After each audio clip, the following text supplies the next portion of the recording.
Assalamualaikum warahmatullahi wabarakatuh. Perkenankan kami dari kelompok B2 akan memaparkan tugas modul 1.1.A.5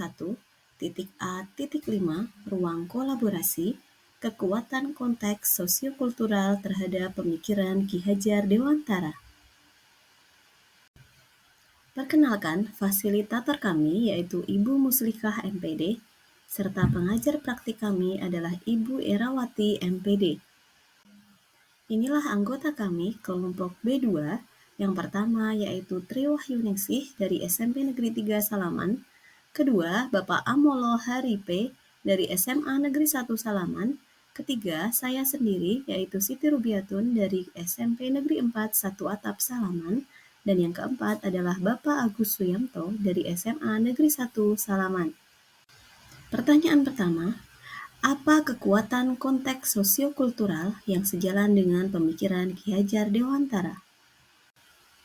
Di sini, kami mengambil budaya unggah-ungguh boso.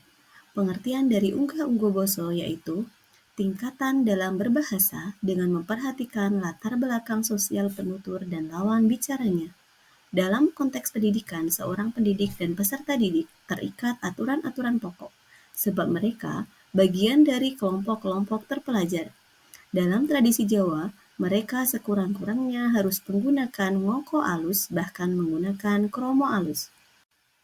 Kekuatan unggah-ungguh boso, yaitu dengan adanya penerapan unggah-ungguh boso, maka akan tercipta sikap saling menghargai, dapat pula disinggungkan dengan saling menasihati. Inilah toleransi dalam kearifan lokal. Unggah-ungguh boso sangat relevan dengan pemikiran Ki Hajar Dewantara, memanusiakan manusia. Artinya, kita harus menghargai, menasehati, bersikap sopan dan santun terhadap sesama manusia tanpa membedakan suku, agama, ras, dan antar golongan. Adapun implementasi di sekolah tentang unggah-ungguh boso yaitu implementasi unggah-ungguh boso bukan sekedar tahu tingkatan bahasa, tapi seorang penutur memahami posisinya ketika sedang berbicara sehingga dia tahu berbicara dengan ragam bahasa. Unggah-ungguh boso bukan sekedar ujaran, tapi juga memperhatikan cara bicara, gaya bicara, serta sikap bicara. Dengan demikian, sangat relevan dengan implementasi pendidikan budi pekerti ala Ki Hajar Dewantara. Adapun tantangan dan solusi yaitu yang pertama, siswa semakin jauh dari adab dan etika budaya timur pada zaman sekarang.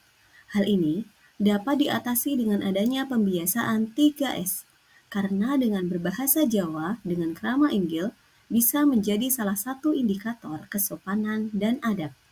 Guru dan murid saling bertegur sapa setiap pagi ketika masuk sekolah dengan cara menyapa dengan bahasa Jawa. Sugeng enjing dilanjutkan dengan bersalaman sambil melempar senyuman. Yang kedua, tantangannya adalah semakin terkikisnya budaya Jawa, terutama dalam hal kebahasaan pada zaman ini dapat diatasi dengan salah satunya yaitu adanya program Hari Bahasa Jawa. Hari Bahasa Jawa, guru dan murid dipaksa untuk menggunakan bahasa Jawa dalam komunikasi di sekolah, dimulai dari bahasa Jawa.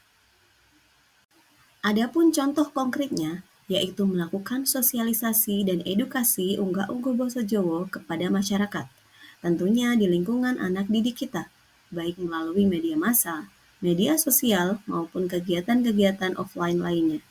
Sosialisasi dan edukasi ini penting untuk meningkatkan pemahaman masyarakat tentang pentingnya unggah-ungguh basa Jawa. Berikutnya, menjadikan unggah-ungguh basa Jawa sebagai bagian dari kurikulum pendidikan formal dan non-formal.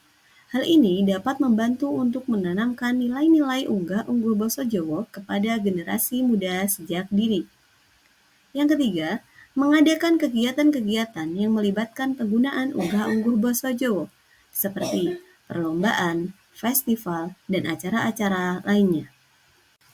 Contoh konkret lain yang bisa diterapkan yaitu dengan adanya lomba pidato bahasa Jawa, dongeng bahasa Jawa, serta film dan serial televisi bahasa Jawa.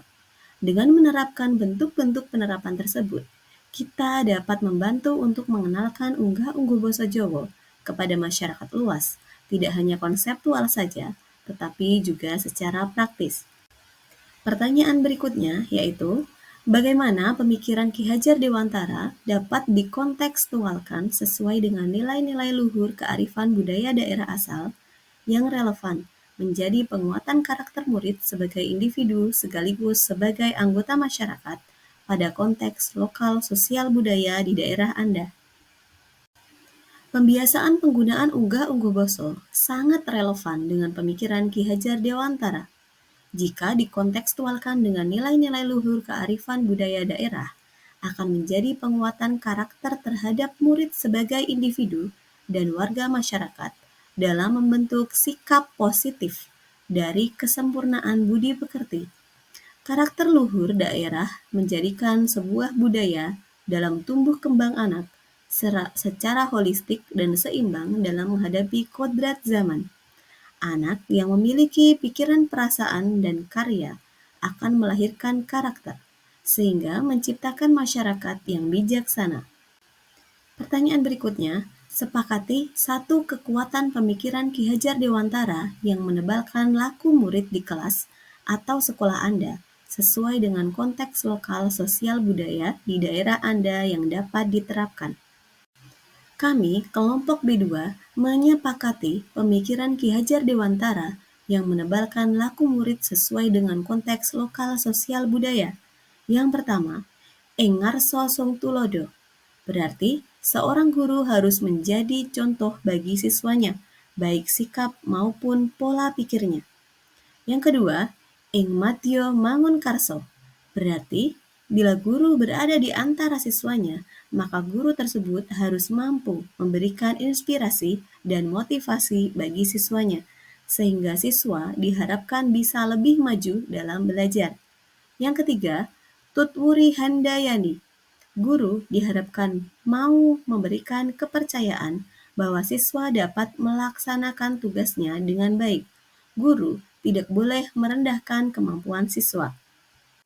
Selain itu, kami juga menyepakati bahwa adanya asas trikon. Kon yang pertama yaitu kontinuitas, dilaksanakan secara terus-menerus dan berkesinambungan. 2. Konvergensi, mengambil dari berbagai sumber dan disesuaikan dengan kebutuhan dan potensi yang kita miliki. 3. Konsentris, harus tetap berdasarkan kepribadian kita sendiri. Terakhir dari kami, ada sebuah quote dari Ki Hajar Dewantara. Anak-anak hidup dan tumbuh sesuai dengan kodratnya sendiri. Pendidik hanya dapat merawat dan menuntun tumbuhnya kodrat itu. Ki Hajar Dewantara.